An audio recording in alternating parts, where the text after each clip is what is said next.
Myself, RBS Chauhan from Ayodhya. Children, today we shall discuss about the tense. You know, tense is very important thing in the grammar. Everyone expects of us to speak correctly, grammatically, whenever we talk about the English. We understand tense is not a very easy thing or simple thing.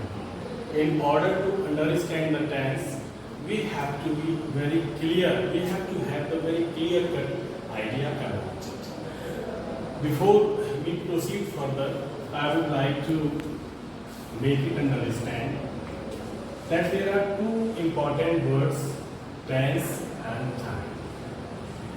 If I ask a question, what is the difference in between the time and tense? We can say without any hitch or hesitation, time doesn't tell us about the tenses. Just listen, time doesn't tell us about the tenses, but tense always tell us about the time. In other words, time is a very important thing in the grammar. One point is to be kept in mind. If we come to the definition of time given by Albert Einstein, the great scientist, he says time is nothing, it is but the illusion. This may be true as per his scientific approach, where there is the possibility of making the inferences or concluding anything on the basis of the facts found, and we know that the whole knowledge is unstable. As the new things come out, as the new things appear day by day, the old thing lose their importance. But so far as the grammar is concerned, we have to learn by heart the rules and regulation which the grammarians have said. If we don't so, what will happen? There will be a lot of confusion and we cannot be in the position of speaking any language correctly. As we know that this is to be accepted as what our grammarians have said. So now coming about the division of the tenses, everyone knows it is divided into three parts: present, past and future. Present, these movements, for example, I am teaching this class at the present time just now. Past, after some time, whatever I have done here, it will be the part of past. It may be possible I can take a decision to teach you the next tomorrow. It means in future we shall assume the same type of activity will take place. So in three parts we divide this as. Again, there is the further division. There is simple present, there is continuous, there is perfect tense, there is perfect continuous. These four parts are attached to each and every one of these three parts of the tense.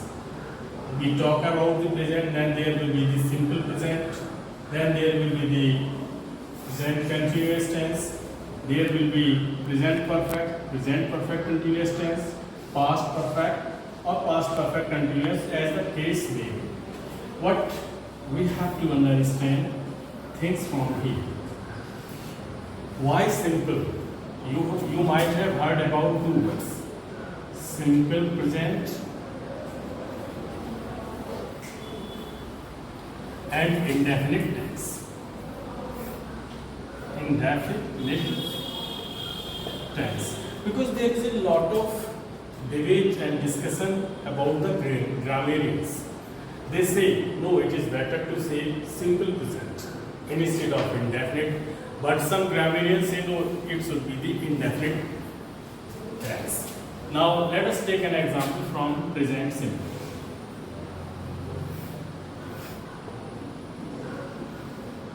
Example, the sun rises in the east. Let's understand, there is a sentence affirmative, the sun rises in the east. It is told to us in India, and we believe the sun rises in the east. Here, one thing is very certain. What is that? Is at the interval of time. There is the interval. There is the gap about the action that is rises. What is the gap? Rises is the verb. It represents the action. In the past, sun rose at a particular interval of the time. The sun rises today, and after a particular period of the time, it will rise tomorrow. We can say the action is taking place, but with a regular interval of the time. There is a gap. So here, those in the favor of calling this as a simple present say, when action is taking place at a regular interval of the time, what is false here? What is indefinite here? So they say it should be present simple. He goes to school. He goes to school. It means he might have gone earlier also. He goes today also, and he may go tomorrow. But there is also the hidden gap. When the action takes place in the simple present, we can say without any hitch or hesitation, the action takes place but with a regular interval of the time. Those in the favor of indefinite tense, they say, no, this is not possible everywhere. For example, if I take an example, he goes to school. Instead of school, we can say home. He goes to home. Now, goes to home, it means he might have seen his home earlier also. He knows about his home. Things are clear here. But thing indefinite here is when he will go. It is not clear. There is a confusion before the doer, before the subject. He doesn't know when he will go, when his action is going to be finished. So that's why those in favor of indefinite, they will say like this. In other words, we can say most of the grammarians are in the favor of calling this as a simple present. So definitely we should adhere to it. Here, if the verb is in the first form, you know that there are three forms of the verbs. For example, go, went, gone. When we make a sentence in the simple present, we take the first form of the verb, and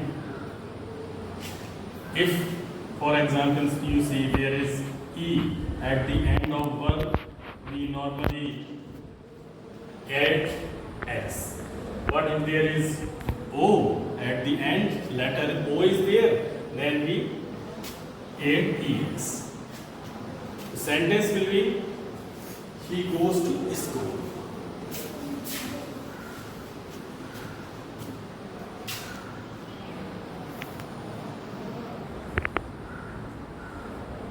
He goes to school. In other words, we can say when there is the first form of the verb, we add either S or ES in order to make a sentence a simple present. If it is in the negative, then we add helping verb. He does. If it is singular, does. If it is plural, then do. Here, negative will be he, helping verb does, then we will use not, and again the first form of the verb, that is go. He does not go to school. If the doer or the subject is plural, then they.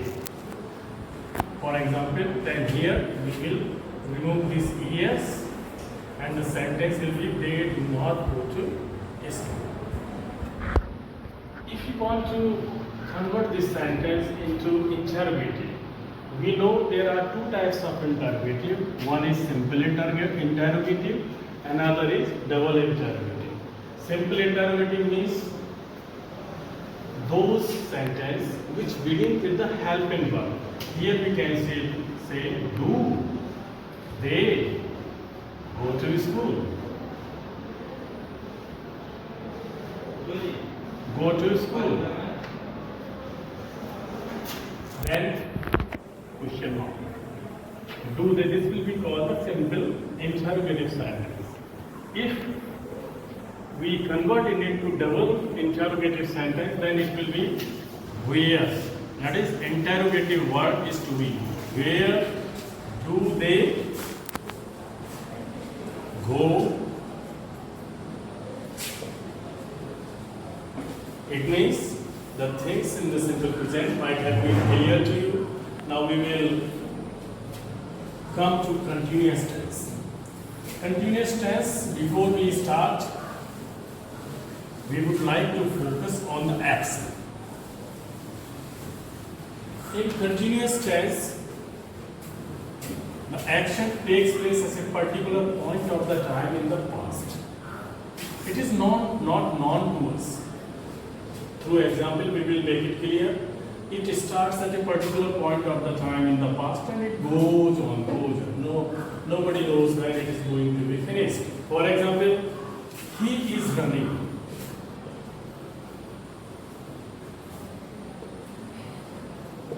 It means this action run took place at a particular point of the time in the past and it is still going on.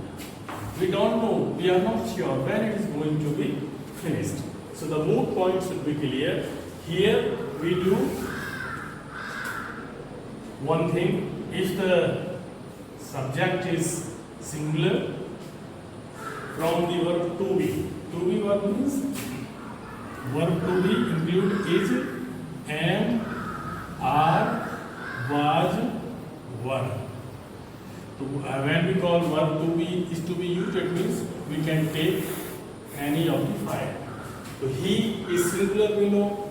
Definitely is to be taken. He is. Here we take the first form of the verb. He is run, for example. Again, as per the rules established by the grammarians, we have to use ing form. For example, it will be ing. He is running. Our sentence is clear. He is running. If this subject is plural, for example, they, then we have to take are. For plural, the verb are is to be used. They are running. For I here, a special verb is used, that is am. I am running. Only with I. I am running. Affirmative sentence is clear to you, I understand. If we want to make these sentences to be too negative, definitely we have to place after is, am, are, not, then first form of the verb plus ing. I am not running. They are not running. If we want to make it interrogative, simple, are they running? Or where are they going?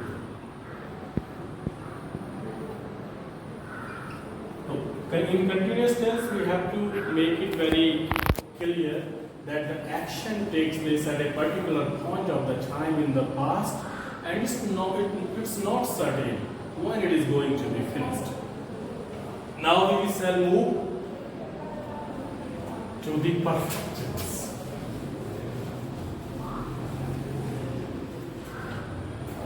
In perfect, I give you an example.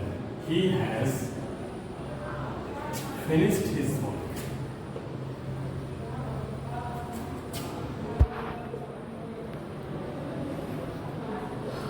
He has finished his work means he is the subject, it is in the singular. We know that in perfect tense we use has, have or had as the case may be. Then first form of the verb, then third form of the verb. We use this is finished, finished, finished. Third form of the verb is used here. Here the moot point is this, that the action started at a particular point of the time in the past. It is not known to us when he started his work, and it goes on. The moment work is over, for example, work is finished here, the doer or the subject will speak immediately. Oh, I have finished my work. He has finished his work, means just now. The moment he has dropped his pen on the table, he has to speak out. So this is to be kept in clear. The moot point is this: the action took place at a particular point of the time in the past, and just now it is finished, and the doer or the subject has to speak out. So we should be quite clear here. Now, if it is negative, then not, and if it is interrogative, then why is has he finished his work? Have they done their work? Or what they have brought to us, as the case may be. So here the examples are sufficient for us to understand about this perfect tense. Now we come to the perfect continuous tense. I give one example.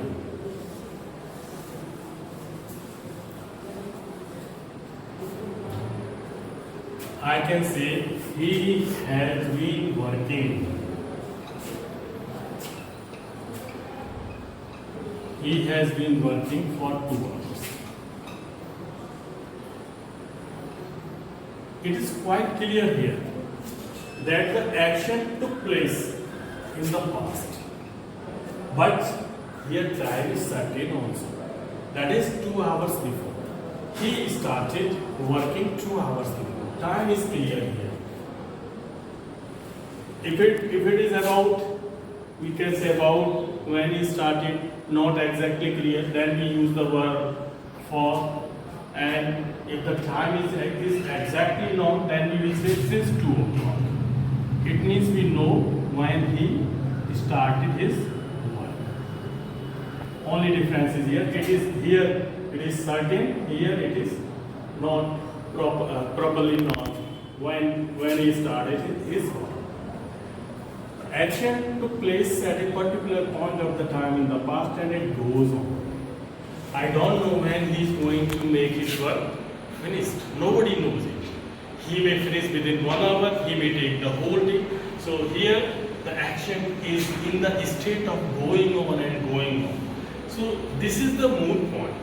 Here in tense,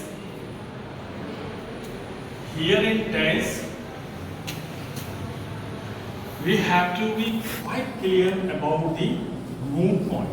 That is the action, when it took place, when it is going to be over, or when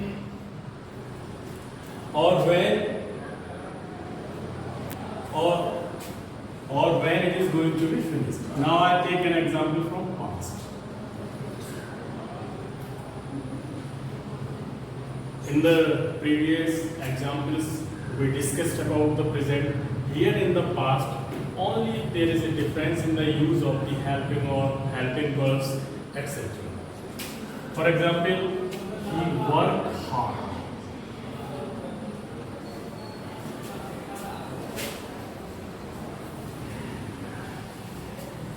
Point should be clear here.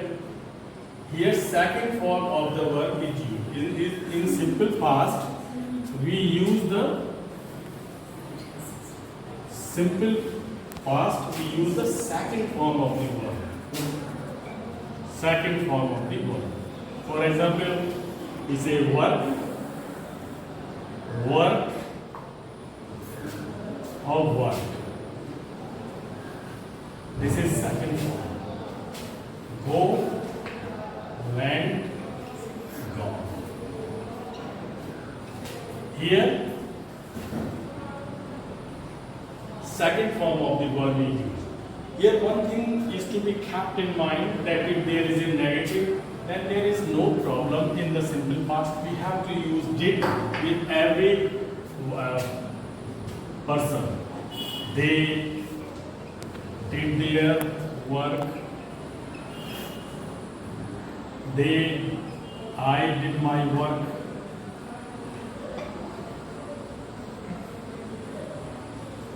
We can say with all the subject in any form, singular or plural, we have to use the second form of the verb. And if it is negative, then I did not work, I did not do my work. Then after did not, we will place here the first form of the verb. I did not go there. I did not finish my work. They did not finish their work. They did not go there. In the interrogative sentences, did they work? Where they went or where did they went? Helping verb will be here, did. Where did they went? This is double interrogative. Where did they go? Not went. Here there is first form of the verb will come. So this is quite clear in the simple past. Again, now hurriedly we will go towards other forms. He was running. Here, case is, if subject is singular, then was will be used. First form, with first form of the verb, we will use ing. He was running. If it is a plural subject, then verb will be used. They were running. If it is negative, then after was or verb we will use not.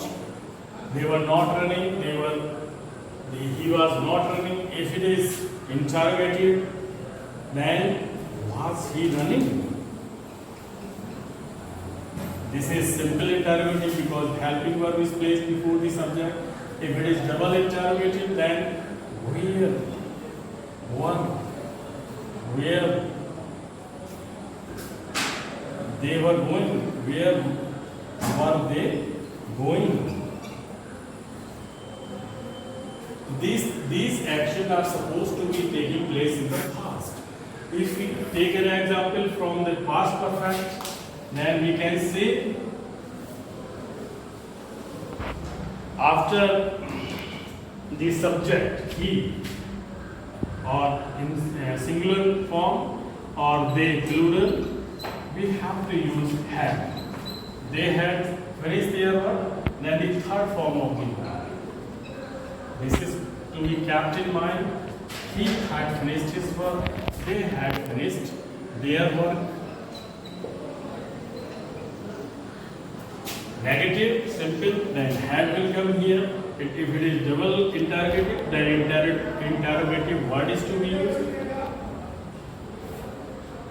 Interrogative word is to be used. Or if it is negative, then after had we will place not. Now we take the last in the past series, that is he had been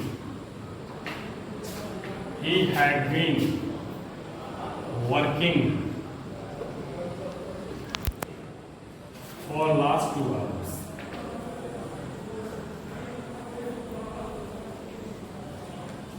You have seen that in the present perfect continuous tense we used he had, then been was used, then first form of the verb plus ing. Here we use had with all the subjects, whether singular or plural, he or they. They had been working for the last 2 hours. They had been working since 2 o'clock. In other words, we can say the action which was taking place in the past has been shifted to the past. The same notion, the same perception, it was in the present, but in the past, it is assumed to be happened in the past. Again, lastly, we shall take few examples from the future, because in future we say simple future. I shall help you.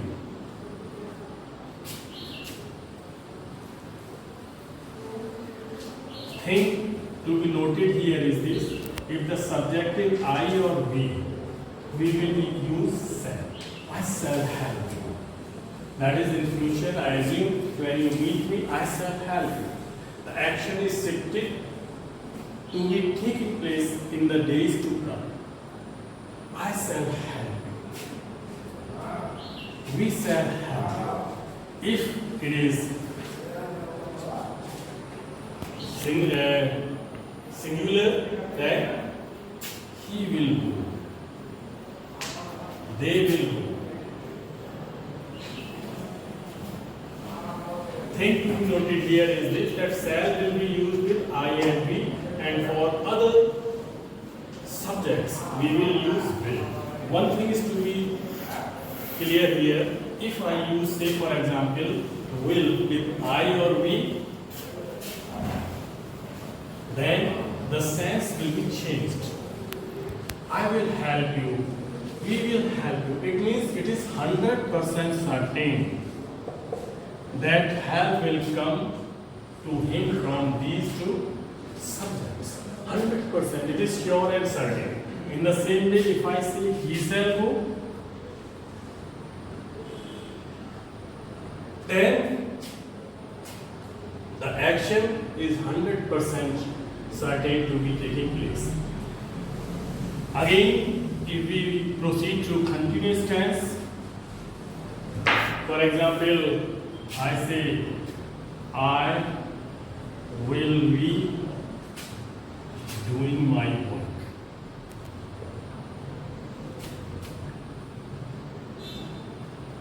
Here we see with I have used will for security. In future continuous tense, we bring another word, a new word, that is we.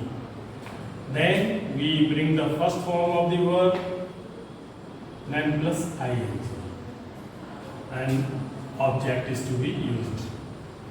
Object, or we can say, or anything, any word we can use. Predicate, part of predicate. In other words, we can explain. I will be doing my work. We will be doing housework. We shall be completing our work. Like that we do. If it is negative, then the not is to be used after will and before be. I will not be doing my work. I will not be completing my work. So this is to be kept in mind. If the sentence, I have already made it clear to you that if it is negative, then will not be. Not will come in between will and we. That is after will and before we. I will not be doing my work. They shall not be completing their work. Will they completing their work? Will they be going there? Like that in present or present continuous, in future continuous tense. Now two examples are to be given only. One is future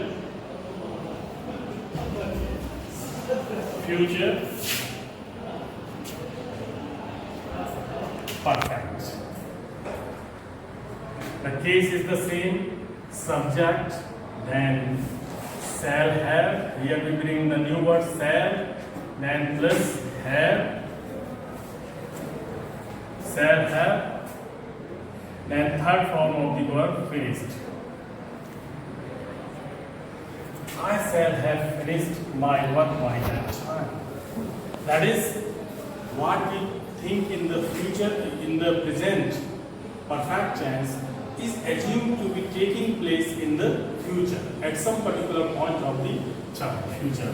I shall have finished my work. Then here, if it is negative, you will place not in between shall and have. That is after shall and before have. Then third form of the verb. If it is interrogative, then say shall or interrogative words will come here. Lastly, we shall move to the future perfect continuous tense. It is here they will have been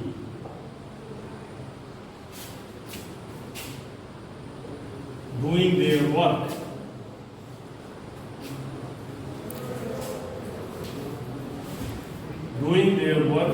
for 2 hours.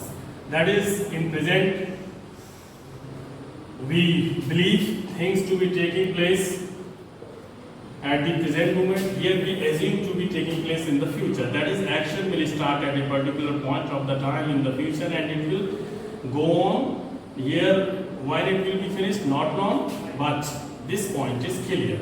So here they will, if it is negative, not here. If it is not interrogative, then will come here, or interrogative word will come here. So that way we discuss about the tense. Tense is really very intricate and complex, but one thing should be clear, that if we do practice, it comes us. We cannot learn these things, or we cannot train these things. We have to know about this tense and their uses in the grammar on the basis of practices, because the more sentence you will speak and make it the part of your day-to-day life, definitely English is not a very difficult language. It will help you, because grammar is really very important and essential if you want to speak any language that is grammatically correct. Okay, thanks.